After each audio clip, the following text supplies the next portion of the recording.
Nitazungumza hapa kama mbunge wa jimbo la Uyole, lakini pia kwa uchache kwa sababu mbunge wa jimbo la Mbeya mjini ni mwenyekiti.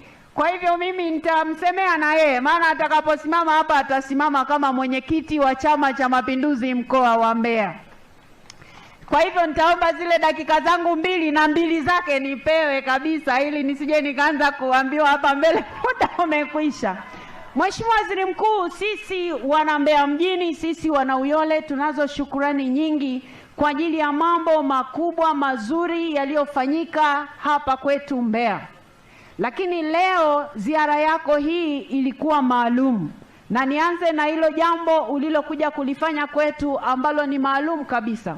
Kwanza kabisa nitoe pole kwa sababu sisi ni sehemu ya watu ambao tuliathirika na mambo ambayo ameyasema vizuri kabisa wakati akiomba shehe wetu wa mkoa. Kwa hivyo sitarejea kwa